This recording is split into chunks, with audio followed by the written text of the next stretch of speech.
Hey, what's up, everybody? Okay, so today we're going to talk about original sin with regards to leaving the church or wanting to leave the church.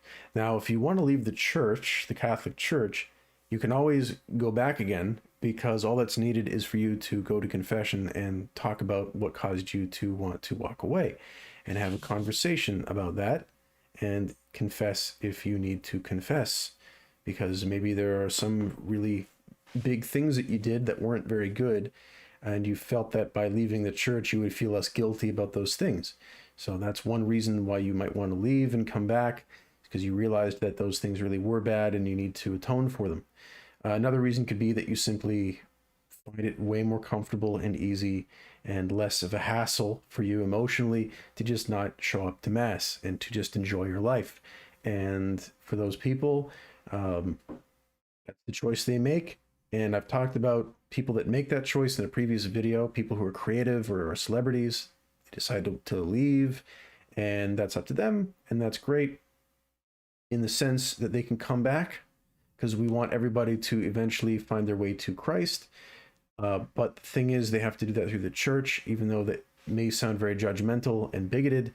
I don't care. If you want to leave that, nobody can force you to not do that, but there is a risk, and the risk will be that you don't make it at the end of your life.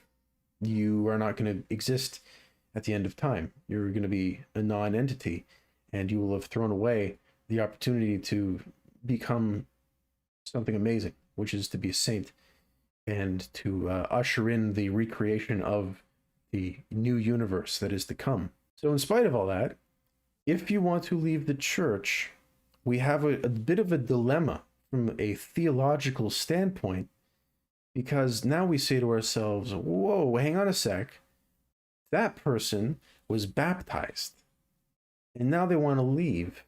Well, but they're always baptized, right? Which means that they don't have any original sin, and that was washed away in the baptism. To which you answer, yes, absolutely. That person does not have any original sin. If you get that taken away, life is easier for you. You are not being hounded by negative impulses to do the wrong thing nearly to the same extent. So when I'm talking about spirit, I'm talking about what is the core of your being, is the thing that animates you. Okay, comes from the term animus or anima. Anima is that which animates you. That is your spirit, your soul. The mind is this kind of like a vehicle for thought, really. And it's largely assembled and put together by your brain for you, but it also draws on sensory information that's coming from all other parts of your body, and it's all forming into this one unified, stable thing, and that's your mind. Okay, so that's how you process reality, is through your mind, and your spirit, which is animating this whole thing, is connected to and is influencing what your mind is perceiving. When we talk about choosing to leave the faith, we are not talking about original sin anymore. To choose to leave the faith may not be coming from a place of sin, because you may have been told that the church was really bad and you don't want to be bad. You may have had really bad experiences with members of the church who claimed to be on your side and they did not follow through. Or it could be that you've got some evidence that has been brought to you that suggests that the church is not worth believing in or agreeing with. And you want to be a good person, and so you're not going to cast that evidence aside. You're going to aggressively question things because you're intelligent.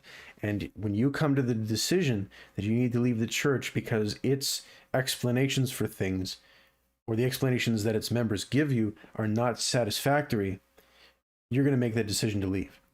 You are convinced that there are falsehoods present in the church, and you are doing your best to not endorse or subscribe to a thing that would mislead people.